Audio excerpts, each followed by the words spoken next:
Thank you so much, Alexander, for coming onto my show. Thanks a lot.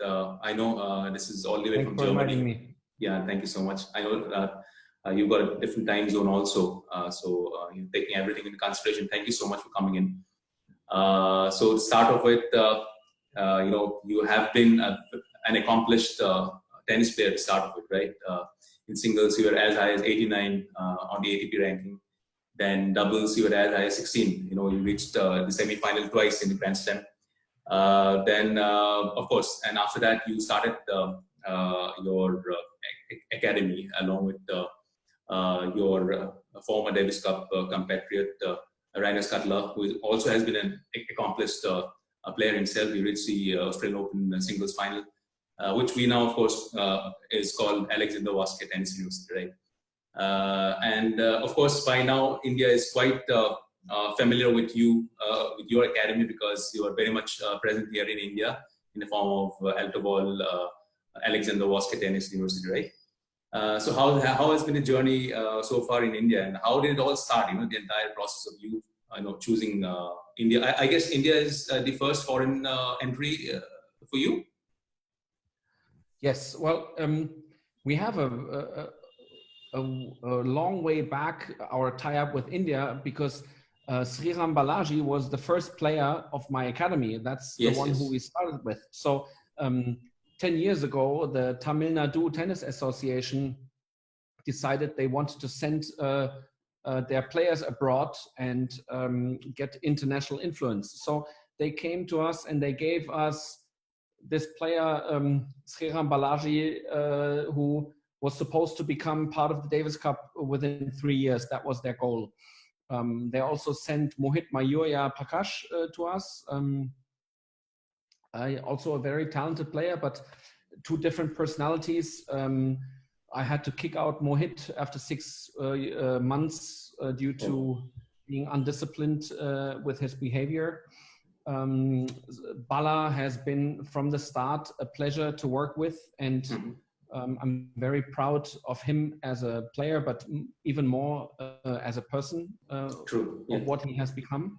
True. So our tie-up with India was always pretty close, and pretty soon after Bala, not maybe a year, maybe not even, we had Prajnesh Guneswaran come in.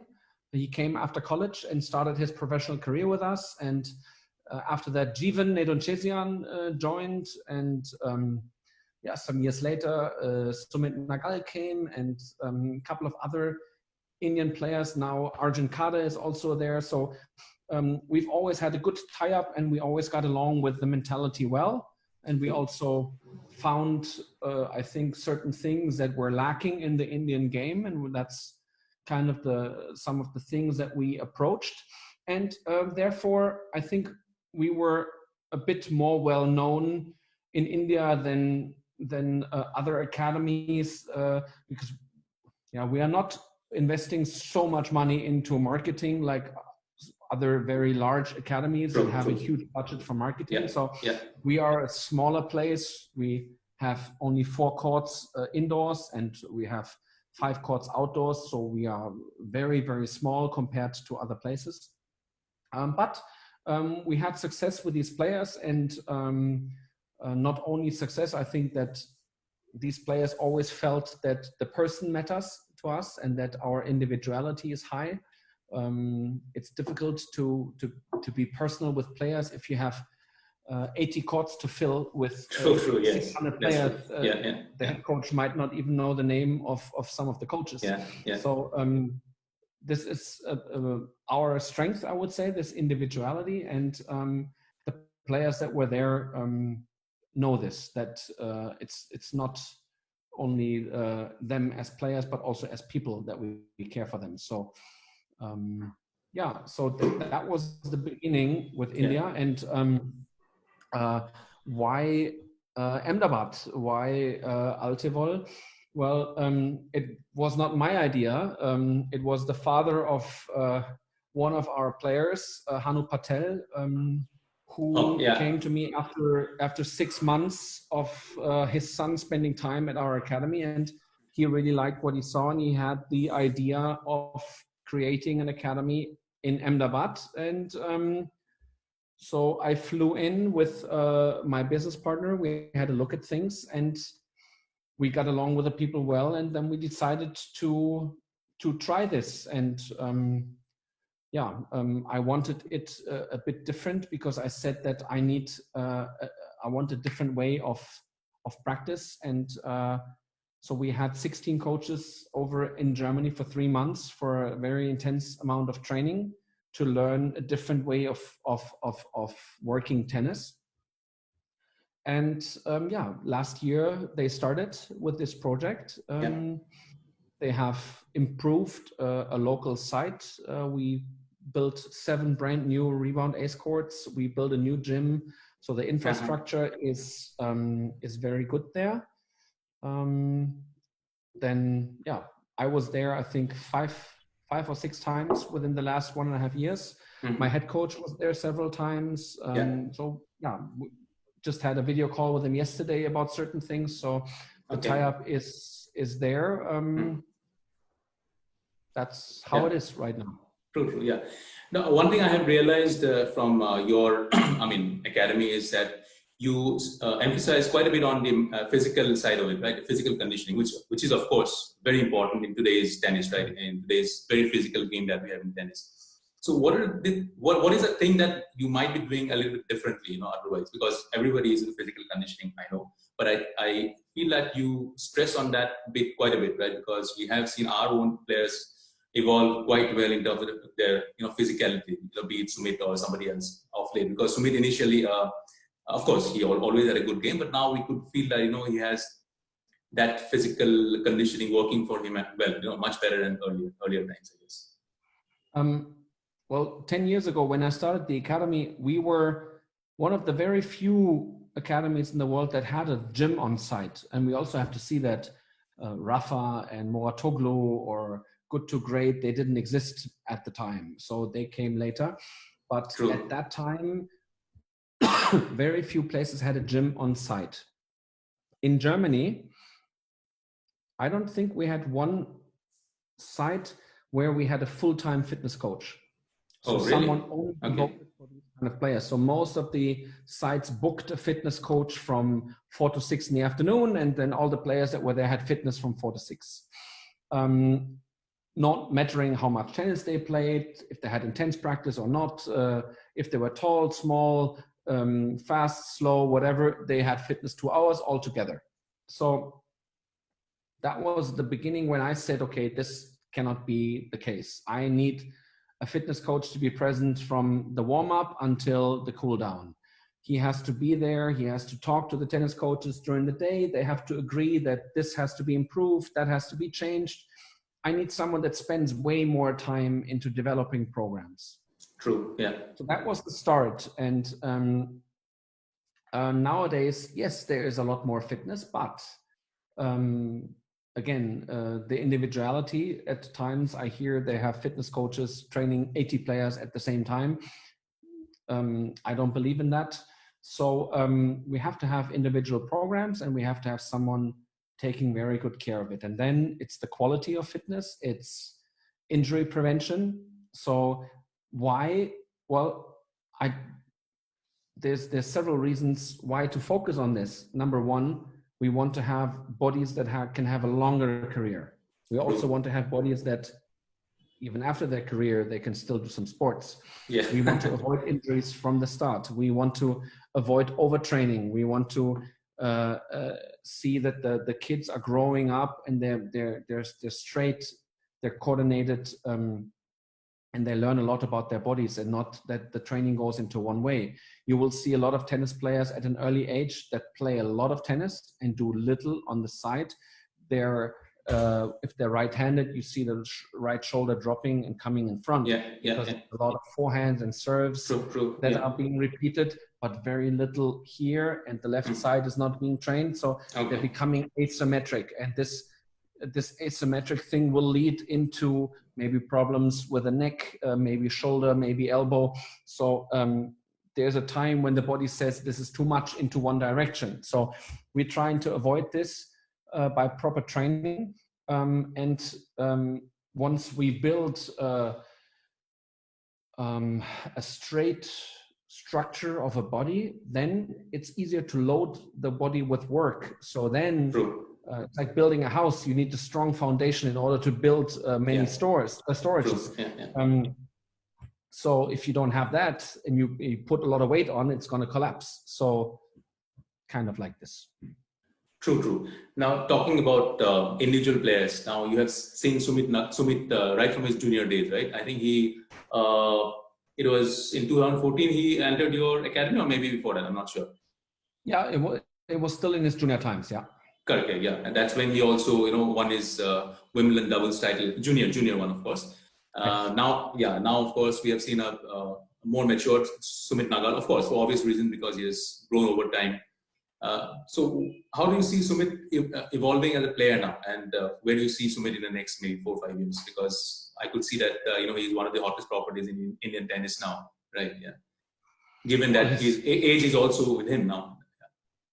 Yes, I mean, his forehand was always his outstanding weapon. That one thing that was really something that is tough to be taught. So that's his natural gift. Sumit has matured in some ways, because when he was younger, when success came, he took that very early to relax a little bit and maybe to celebrate it in a way. So I think that's a normal development, that if you become older, that you look at things a bit different, and he has to stay hungry, because otherwise he's not going to make top 100 or even more. But his recent successes have shown that he can prevail on a higher level, and consistency is one of the keys. So I think that if he stays on that consistent path and he develops physically, mentally, and he develops his game, I think especially on the surfaces that are a bit slower and ideally with a bit of a higher bounce, I think that Sumit can play very dangerous. True. Yeah. So talking about surface, I mean, we saw Sumit, playing most of his tournaments on clay last year, but it came as a surprise that he actually played well on hard also, because not only US Open where he qualified and played a very good match against Roger, but even then, I think, I'm not sure, I think he played one more tournament before that where he played well, right? So he showed that he can play well on hard also, right? I mean, that was kind of a revelation for us. What do you have to take? What's your take on that? That's not a surprise. Okay. Again, I think that any surface where it's not super fast and the bounce is a bit higher. So US Open has that also, and if it's hot, yes, it might be sometimes faster, but still playable, and the bounce is for sure there. So that really plays into his game. I don't really see him on fast indoor courts or on like a faster grass court. I think he's going to have a tougher time there. But on all the other surfaces, and I mean, the ATP has, and also the ITF, they have tried for many years now to slow things down a bit. They don't want to have surfaces that where only there's a serve and maybe one return. So the ball bouncing a bit more and the game being slowed down, I think plays into his game. Right, true, yeah. So, I mean, of course, now tennis is quite far off. But having said that, is he going to play more on clay, as has been the case most of the time? Or obviously, when his ranking goes up, maybe he's going to change his entire schedule. Because right now, I guess he's playing more on clay because he wants to come closer to top 100 kind of a situation. That's the case, or? I don't know. He's not practicing in my academy. So he left us a while ago. So I'm not making his schedule. I don't know what his schedule is. True. And talking about Prajnesh, we saw him out of the game for about 5 years, right? And then he came back. He came in very strongly, right? And he got in the top 100 as well. So I'm sure you were part of the entire process wherein he changed his game. I guess he went big on his forehand, and I think which really played well. And also complementing on his serve. He's got a big serve by now, and he goes more for 1-2 kind of situation. So you think that really helped his game, because he was going big on his forehand. Of course, there will be time where he will be missing a few lines here and there. So is that a conscious effort? Yeah. Prajnesh's progress over the last years, I mean, yes, I'm for sure involved over the last 9 years, I would say.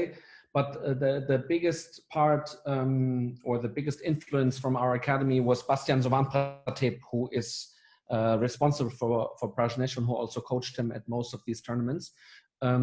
So they have developed his game a lot from someone that only stays back and only spins the ball with a forehand and is having a shaky backhand, who doesn't focus enough on his serve and cannot find his concentration period.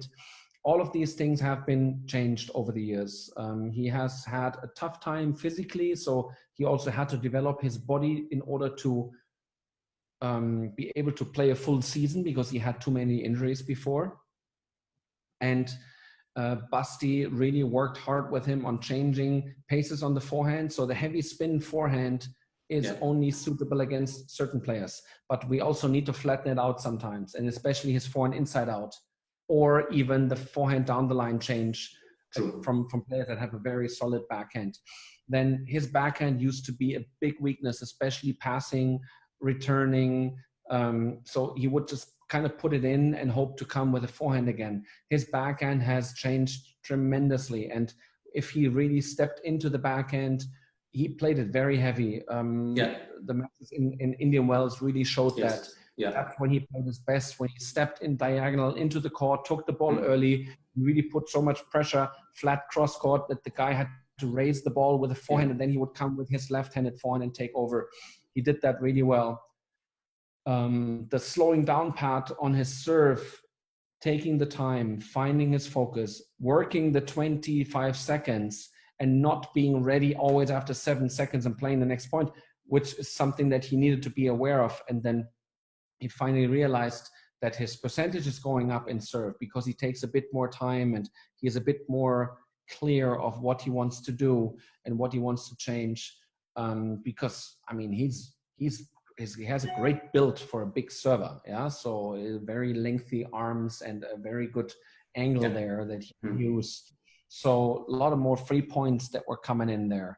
And yes, I mean, he's still not done. I mean, we're still working on a transition of him coming more to the net, especially if guys are really far back and slicing out of defense, that he comes in and finishes the volleys. So these things we're still working on, but you know, it's another player that has developed great, and another personality that after breaking top 100, you will see certain people change. They will become a bit arrogant or a bit like, I'm so cool, I'm the best.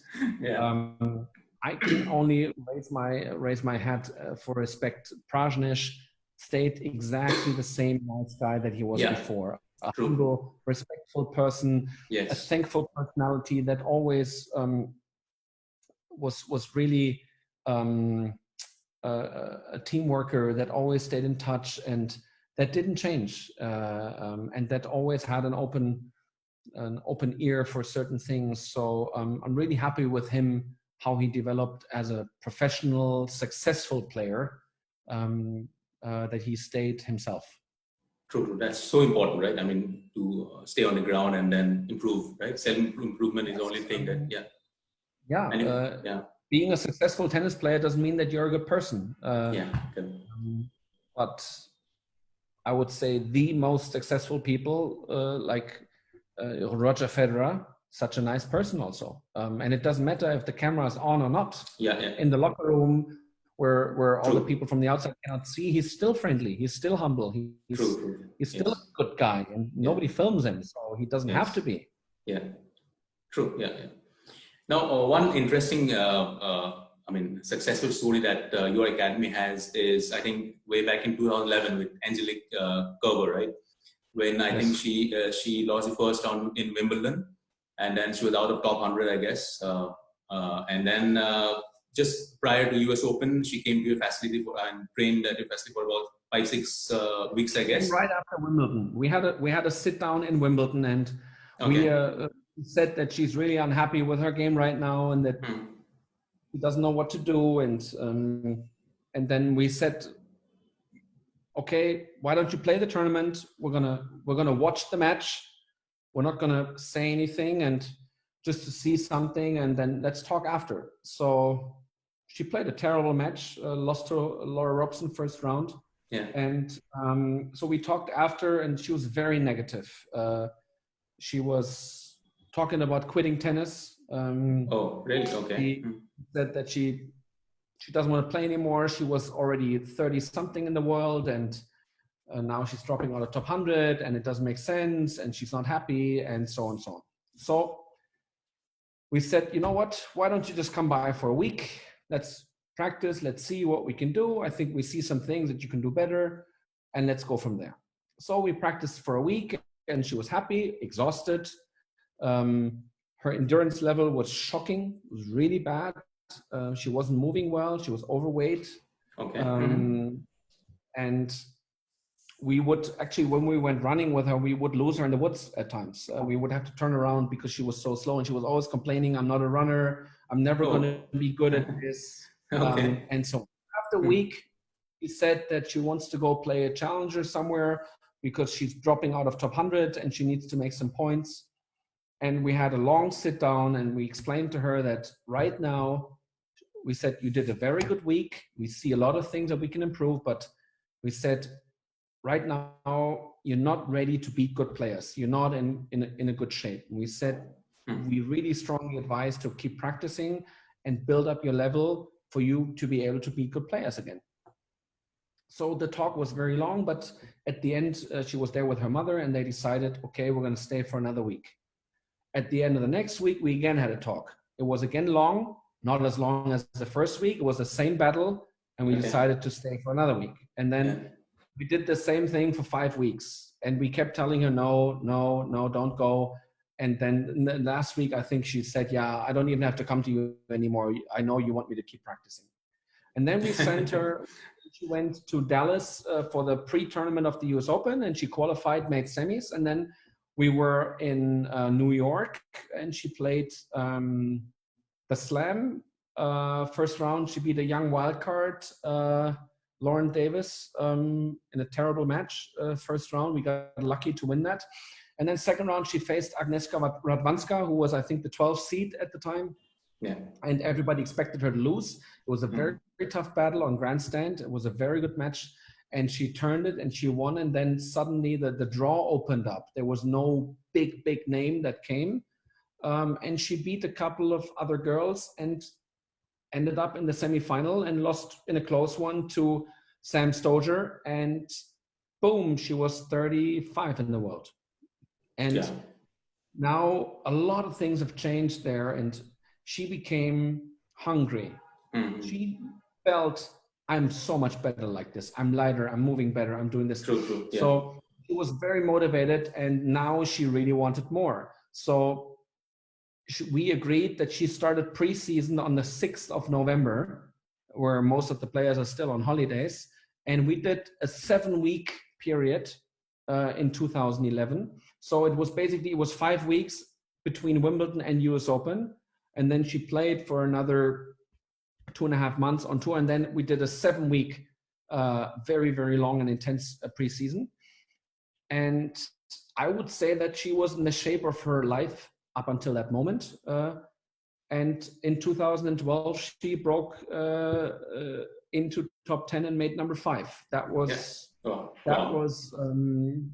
period. And that, I think, made her a different player. And she found a very good way on extending the next years to put more effort into fitness. She traveled with fitness coaches and physiotherapists and really professionalized her whole surrounding. And then she became one of the best moving players in the world. So amazing. True. She did a really good job. Yeah, that's an amazing story, actually. I mean, talking about German tennis now, of course, we had Boris Becker, Steffi Graf at the same time.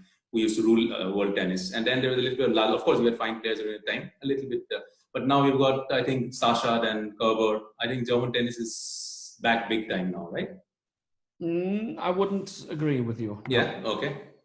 The time after Becker was, there was a lot of tennis players that, or a lot of people that started to play tennis. So after that, for many years, we always had around 10 players in the main draw of a Grand Slam for the women's and for the men.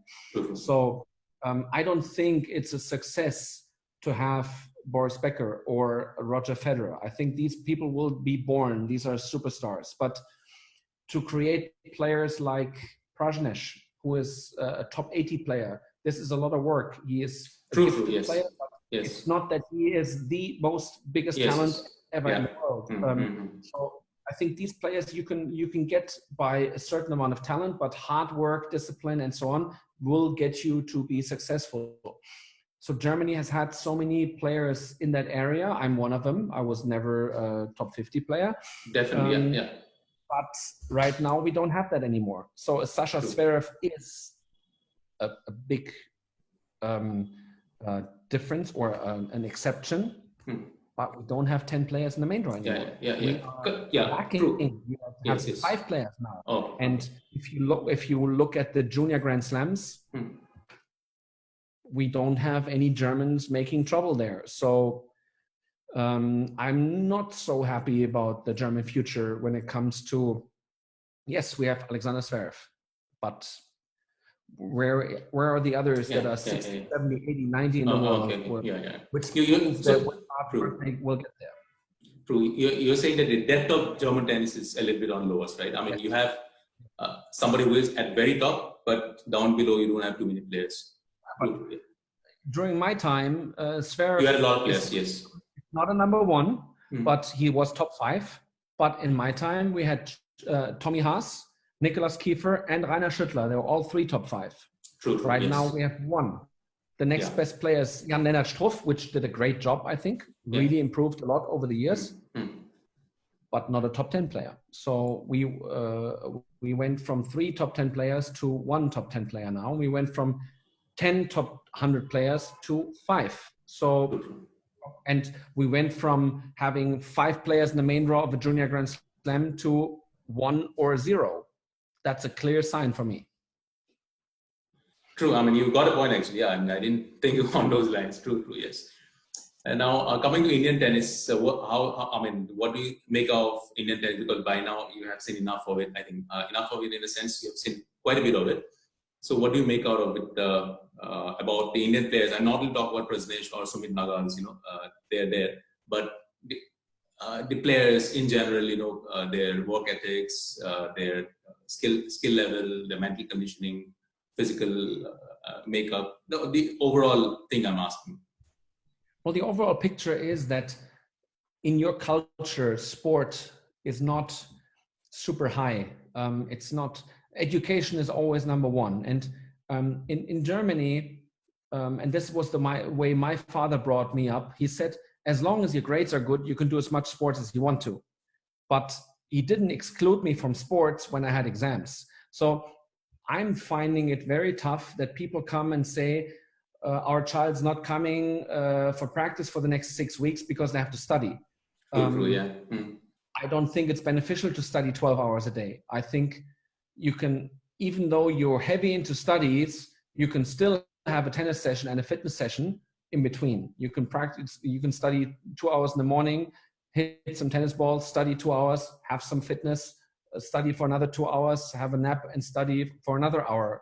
I think there's a limit to how much I can actually put in my brain, same like on the tennis court. So I would like it that Indians would have a focus on something, and that's totally fine if the focus switches a bit to school in certain times and then it's more tennis, but it should never be like 100% school and now 100% sports. I don't think that's the right way. That's the number 1 thing. And then the tennis in India for sure has to develop. Too many sites are lacking the infrastructure. We all know that good courts are expensive, and if you paint courts with a certain amount of time, they become faster. And if the courts are getting too fast, then the game cannot be developed, because on the professional courts, they're slower, and you need to develop different things and shots. And on a fast surface, that's not modern tennis anymore. Yeah. So this is for sure something where which could maybe be improved. And then yes, it's certainly difficult sometimes. Bala and Prash both practiced a lot in Chennai. I don't know how much we could practice if it's 40-degree plus. That's one thing I was about to ask you actually. Very difficult. Yeah. Most of the tournaments are not being played in a brutal heat like this. The combination. Another thing that is quite lacking is the fitness part. People are telling me that I don't think that you can really study sports science, that there is something like an educational pathway for a strength and conditioning coach, a fitness coach, an athletic coach. So this part is lacking in India. So as long as this is not happening, you won't have enough qualified coaches that can also train it in a professional manner. And if you compare India with other countries, I would say in a lot of the Western countries, it doesn't matter if it's America or Europe, you will see a lot of people going running. You will see a lot of gyms, people doing this. And this has also changed in Germany. 20 years ago, we didn't have a gym on almost every corner.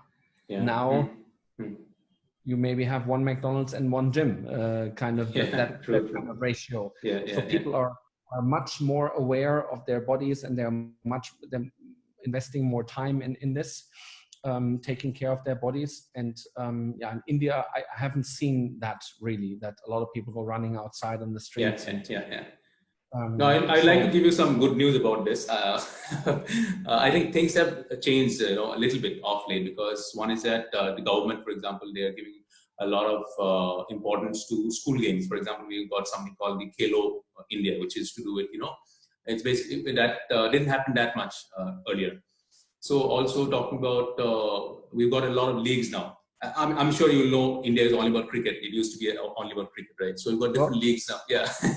So even, in fact, Sumit also used to play cricket at one point of time, before actually switching to tennis. That's the way it has been.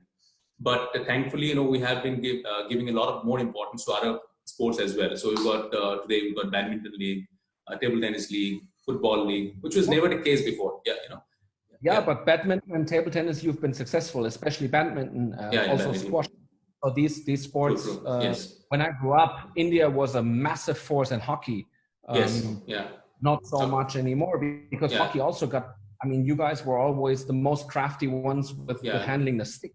Now the AstroTurf, so it's no more grass, it's more AstroTurf. It has a more physical, more, You need to be super strong, fit, running. True. So this is a part that has to change, because with a population being that high, you don't have enough athletes that are having a say in the world. So you're not a massive threat at the Olympic Games to score 50 gold medals. Yes, definitely. But I think there's no reason why you shouldn't. So a lot of people have come to me, and I don't know where that comes from, but some people really thought that the Indians are physically, genetically disadvantaged for some reason. And I told them it's not the case. Sriram Balaji, when he came to us, he was so skinny, there was nothing on him, but he has the best results in speed, in movement. The guy is such a great athlete, but he had to be trained, and his transformance of a player from before and after, I could send you 2 pictures that show him when he came and how he looked then. Please. So he developed into a very, very good professional that takes things very serious and takes his physical stuff also.